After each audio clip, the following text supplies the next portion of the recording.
As an expectant parent or new parent, not only do you wonder how you will meet all of your baby's needs, you may wonder how you'll even know what those needs are. In this video, we'll discuss all the different ways your baby will communicate with you and let you know how you can help them. Newborns have certain reflexive behaviors that create a universal language. We're going to look at YouTube videos showing babies from around the world communicating with their parents. Watch this baby in the quiet alert state. What do you notice?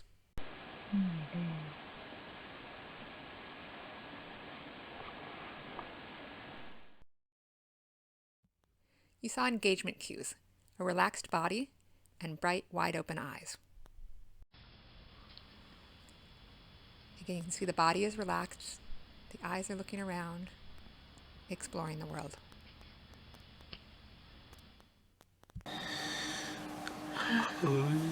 Hi. Say hi. So what should you do when you see these engagement cues? Talk to your baby and play with your baby. Watch this little one have a conversation with its mother. Whenever she talks, they'll look at her mouth and then look back up at her eyes. Habis nunjuk ke bengong sih? Hah? Kenyang ya?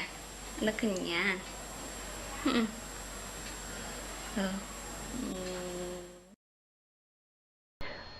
哦，这样子啊，这样子啊。Happy 2 weeks old. When the baby starts getting more active and wiggling around a lot, start watching out for cues about what they need. 你别耍我了。这又饿了，这是张嘴找。 We're going to play a game called Name That Cue. I want you to try to figure out what these babies are trying to say to you.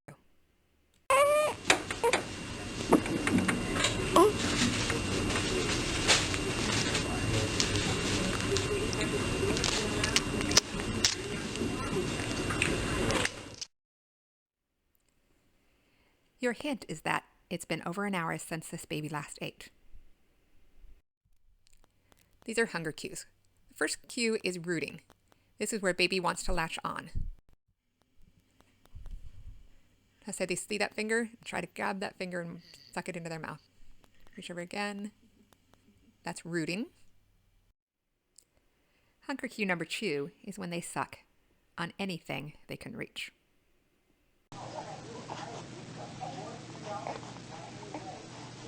What are you doing, Clay?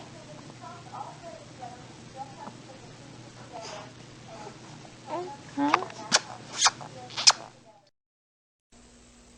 She's sucking on my chin. And a hungry baby's not quite sure where the food comes from, so they're going to try to suck and latch wherever they can. Hunger cue number 3 is tongue thrusts. This is when you see the baby just moving its tongue around a lot inside of its mouth.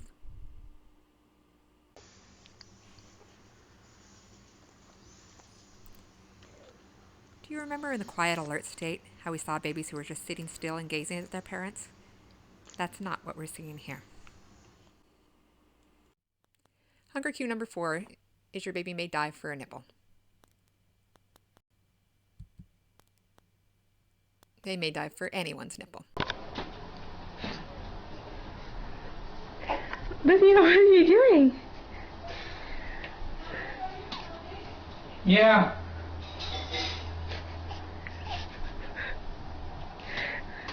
Baby, that's not gonna work. So what should you do when you see hunger cues? That's easy.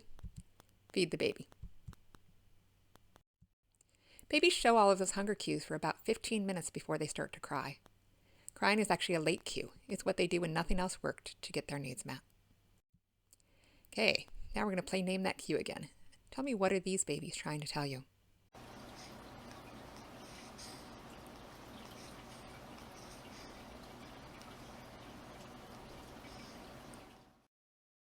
Hint, this baby just ate. I didn't. You have enough to eat. Something smells. Oh. So these babies are showing full cues. At the end of a meal, they look satisfied, sleepy, groggy. They may even look a little bit milk drunk.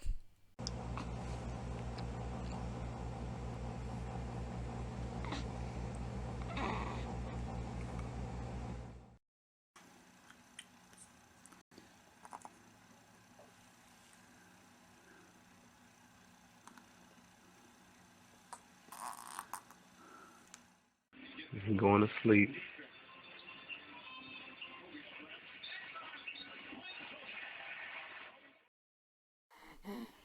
To know whether your baby's getting enough to eat, you'll of course monitor their diaper counts and their weight gain. But if your baby looks like this at the end of a feed, it's a pretty good bet they got a good meal. Now name this cue. What are these babies trying to tell you?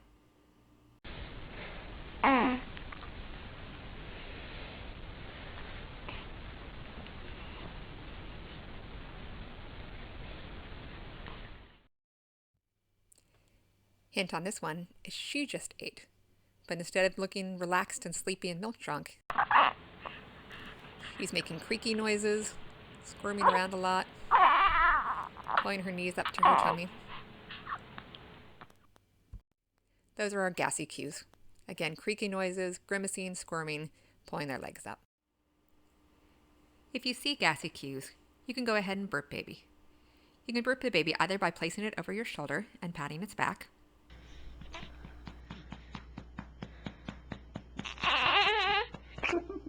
Oh. Yeah. Good job. or by sitting baby up and patting its back.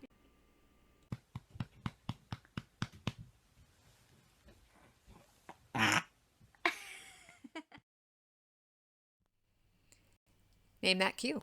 What are these babies trying to tell you?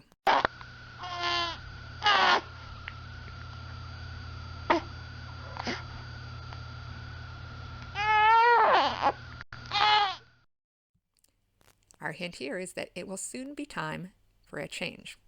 How funny would it be if he pooped right now? If you get it on camera.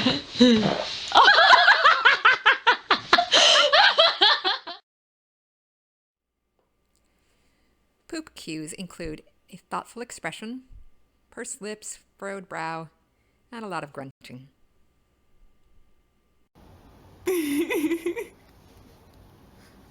Push the poopy out. Push it out, Kaden.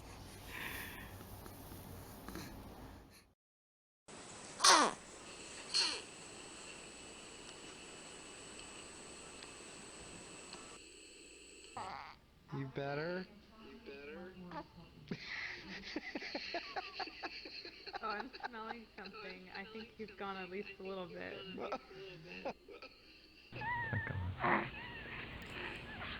If your baby looks like they're contemplating the mysteries of the universe, they're probably pooping. You better not be pooping, kiddo. I just changed your diaper.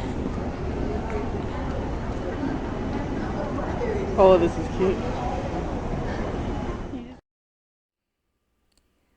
When you see these expressions, hold your baby in the poop position.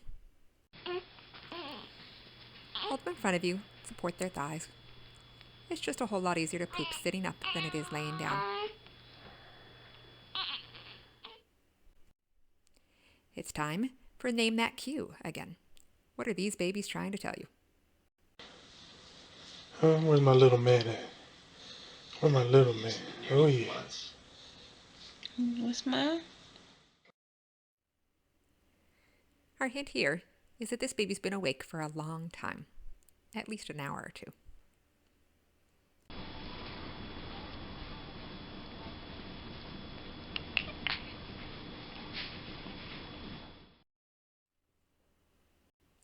Got it yet? Those are tired cues. Yawning, a dull, glassy expression, and rubbing at their eyes and ears. Say something for Oma and Opa. Say we're coming to Germany so you can meet me. Big yawn. Oh, she was waking up. I started shaking the camera just now, to soothe her. What do you do when your baby's looking sleepy? Go ahead and soothe them towards sleep. You can swaddle the baby or snuggle it up tight. Pick some kind of swingy, repetitive motion and some kind of white noise to start settling it.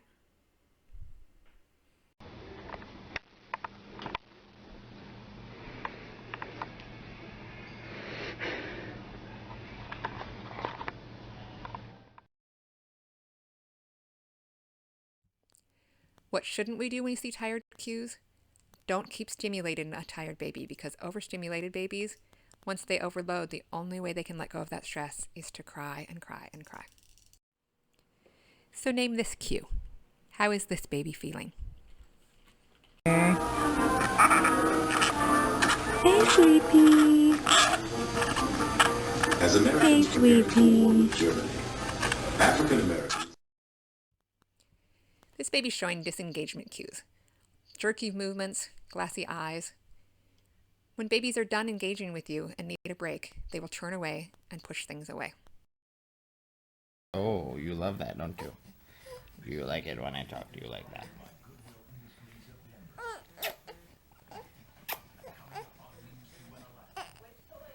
Oh, is a baby gonna cry?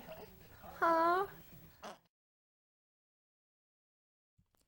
If you ignore the disengagement cues and you keep stimulating the baby, pretty soon you're going to discover overstimulation cues. You see a baby with a stiff body, tight muscles, and this grinding cry. It's okay. It's okay. It's okay.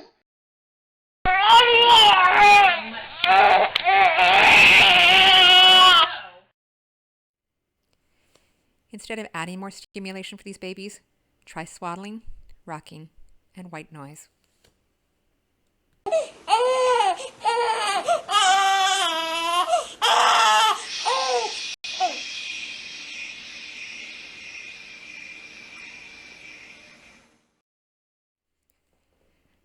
Choose a calming technique that's repetitive and predictable, and stick with it for at least 5 minutes.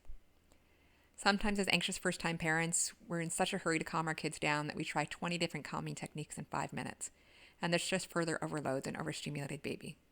Instead, pick one thing and stick to it. As your baby starts to settle down, then we can try quiet, repetitive motion to soothe baby to sleep.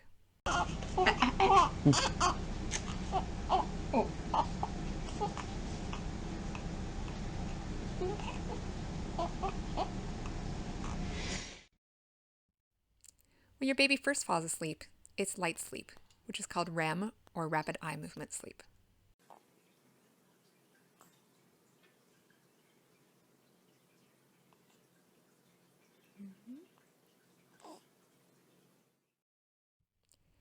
Light sleep signs are twitching, fluttery eyelids, and sucking in their sleep.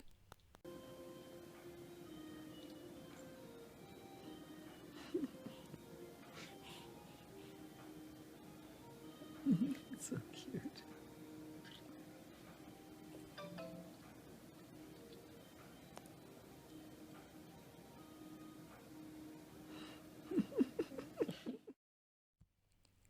What should you do when your baby's in light sleep? Continue your soothing technique. Try not to disturb the baby. If you try to set the baby down at this point, they may well wake up again. After about 10 or 20 minutes, your baby's going to settle into deep sleep.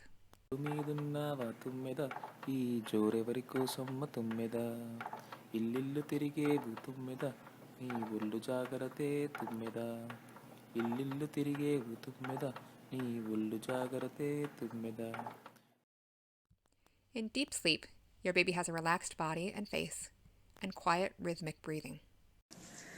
So he's almost 1 full day old. See how little the baby's moving here? This is a baby in deep sleep. He's just sleeping and sleeping. What should you do when your baby's in deep sleep? Take a break yourself. Get some rest. What not to do? Unless you really want to. Get that. Gotta get that. Gotta get that. Gotta get that. Gotta get that. Gotta get that. Gotta get that. Gotta get that.